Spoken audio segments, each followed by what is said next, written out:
बेशिस्त वर्तन आणि विद्यार्थ्यांच्या भविष्यावर होणारे परिणाम.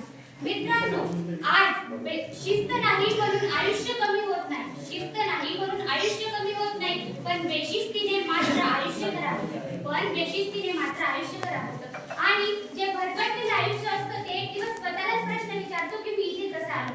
आज आपण अभिमानाने म्हणतो की आजची पिढी खूप हुशार आहे, माहिती एका क्लिकवर आहे, व्यासपीठ उघडी आहे, पण तरी मला एक सतत प्रश्न मनात येतो, मग हा विद्यार्थी इतका भरकटलेला कसा, इतका गोंधळ, इतकी अस्थिरता कशी? कारण एकच आहे, बुद्धी वाढली पण शिस्त कमी झाली, आणि जिथे शिस्त कमी होते तिथं बुद्धीचाही वापर कमी होतो. मित्रांनो, बेशिस्त वर्तन म्हणजे फक्त नियम मोडणं एवढं नसतं. बेशिस्त वर्तन म्हणजे वेळेचा अपमान करणं, वेळेची किंमत न समजणं, काम पुढे ढकलणं, जबाबदारीपासून पळ काढणं, कोणी चुकीचं सांगितलं ते मान्य न करणं. या गोष्टी आपल्याला लहान वाटतात, पण याच गोष्टी पुढे जाऊन आपल्या भविष्याची दिशा ठरवतात. आणि आयुष्य मोठ्या निर्णयांनी नाही तर रोजच्या लहान लहान सवयींनी घडत असतं. बेशिस्तीच्या वर्तनामुळे आत्मविश्वास कमी होतो, आई वडिलांचा विश्वास तुटतो, आणि सोशल मीडियाची व्यसन लागते, समाजात नाव खाली होतं, आणि करिअरची दिशा बदलते. आणि एक दिवस असा येतो की माणूस स्वतःला स्वतःवर बसतो. मित्रांनो, बघायला गेलं तर भारतात 100 गुन्ह्यांपैकी तब्बल 38 गुन्हे हे विद्यार्थी किंवा तरुणच करत असतात. याचं कारण काय? विद्यार्थ्यांचे आयडियल कोण झालेले आहेत? शिस्त शिकवणारे शिक्षक नाही हो, मग देशासाठी लढणारे सैनिक नाही, विज्ञान जिंकणारे शास्त्रज्ञ नाही, तर मुलांचे आदर्श झाले हिरो, गुंड, गँगस्टर, अजून कितीतरी जे शिस्तीचा विरोध करतात, ज्यांना कायद्याची किंमतच नाही आणि जीवनाचं भान देखील नाही. मित्रांनो, एक आदर्श, एक शिस्तप्रिय विद्यार्थी कसा असावा? ज्याने आपली आईची इच्छा पूर्ण करून स्वराज्य निर्माण केलं, असा छत्रपती शिवाजी महाराजांसारखा असावा.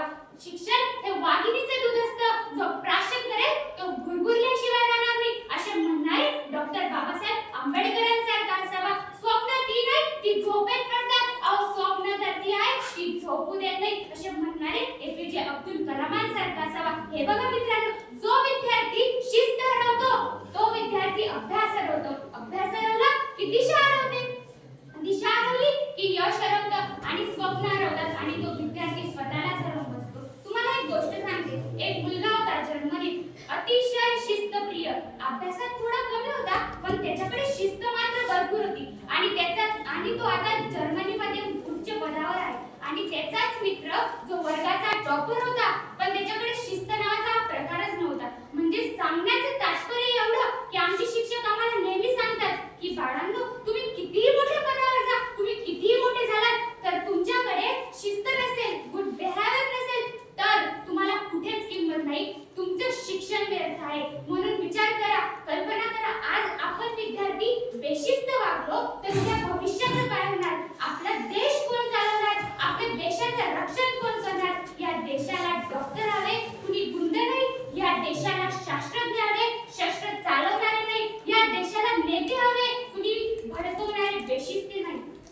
मित्रांनो, शिस्त म्हणजे एक साखळी नाही, शिस्त म्हणजे स्वप्नांना दिशा देणारी ताकद आहे.